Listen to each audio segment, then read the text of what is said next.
हम हनुमते नमः।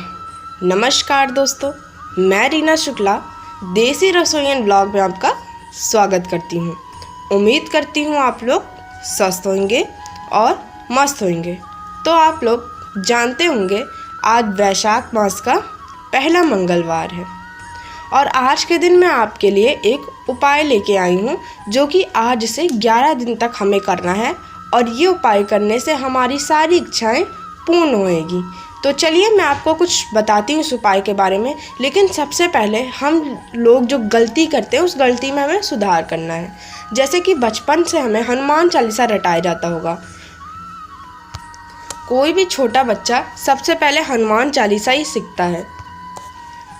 हम चाहे कृष्ण चालीसा पढ़ते हो, चाहे शिव चालीसा पढ़ते हो, चाहे दुर्गा चालीसा पढ़ते हो, सब चालीसा पढ़ने का एक लक्ष्य होता है। जब तक हम किसी लक्ष्य के साथ कुछ नहीं पढ़ेंगे, जब तक हम किसी लक्ष्य के साथ चालीसा नहीं पढ़ेंगे, चाहे वो कोई भी चालीसा हो, चाहे हनुमान चालीसा हो, चाहे शिव चालीसा हो, चाहे कृष्ण चालीसा हो, गायत्री चालीसा हो, लक्ष्मी चालीसा हो, जब तक हम उसे किसी लक्ष्य के साथ नहीं पढ़ेंगे तब तक हमें भगवान की प्राप्ति नहीं होगी।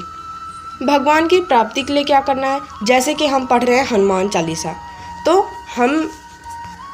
तो हमें सबसे पहले आसन लगा के बैठना है। बहुत लोग पूजा बिना आसन के ही कर लेते हैं, लेकिन नहीं, पूजा कभी भी बिना आसन के नहीं करनी चाहिए। चाहे आप 1 मिनट के लिए कर रहे हो पूजा, चाहे 2 मिनट की कर रहे हो, बिना आसन की पूजा कभी भी नहीं करनी चाहिए।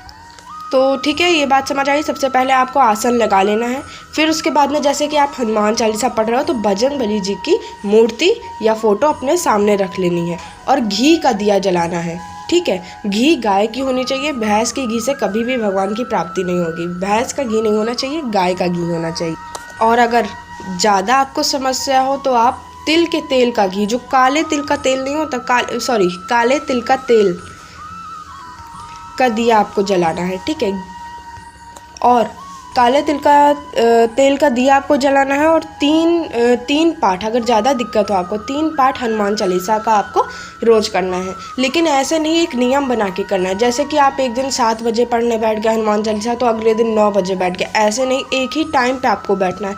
उस दिन 7 बजे बैठे थे तो आपको कल भी 7 बजे से ही पढ़ने बैठना है, परसों भी 7 बजे से ही पढ़ने बैठना है। ये टाइम होता है, इसी समय में आपको पढ़ना है। ठीक है, और फिर ये हो गया, 3 पाठ आपको करने हैं। फिर उसके बाद आपको एक कलश लेना है। कलश चाहे लोटा ले लीजिए, चाहे पीतल का हो, तांबे का हो, स्टील का हो, जो आपके घर में अवेलेबल है वो लोटा आप ले लीजिए। इसका कोई इतना वो नहीं है कि हाँ तांबे का ही लोटा होना चाहिए, इतना कोई नेसेसरी नहीं है।